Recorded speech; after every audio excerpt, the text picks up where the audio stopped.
Sveikas Kornelijau, Kornelijau, su 26 gimtadieniu. Linkime tau nuostabių kelionių, įspūdingų nuotykių ir daug sporto įkvėpimo.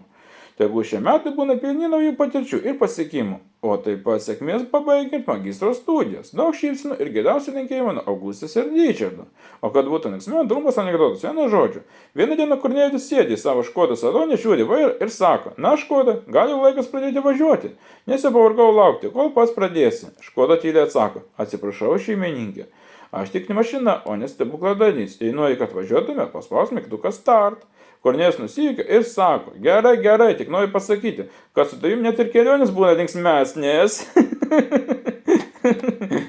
O dar dabar pabandysiu padainuoti Očivežiną su Proflame atliekamą dainą Yes. Tai ką, Hebra, bandom dainuoti, žinoma, pasidainuoti. Tai ką pradėkime, gerą klausimus.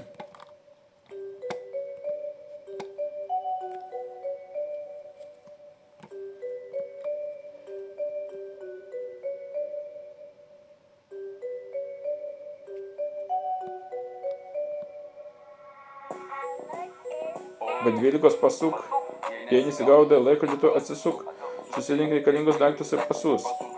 Jei nesigaudai į užsienį, važiuok ramus. Ta pažadėjau, kad kapeikų bus. Ta pažadėjau, kad kapeikų bus. Ta pažadėjau, kad kapeikų bus. Ta pažadėjau, kad kapeikų bus. Ta pažadėjau, kad kapeikų bus. Šiandien čia reguliuojame eismą mes. Negali klausyti sakinį, geriau netęs. Pradedam su žvairiu ir geriau apsispręsk. Išgirsiu po bairių, duok man 5 minutės. Sakinį geriau netęsk. Sakinį netęsk. Automobilio lūpose matau tikrai žvaigždės. Jei prakalbam apie jas. Jis man sako lovoje jas. Moteris man sako lovoje jas. Vienu žodžiu, vienas studentavo kaip eilinį kartą. Jeigu patiko šis video, būtinai paspausk laiką, subscribe, aš buvau. Visi kartu.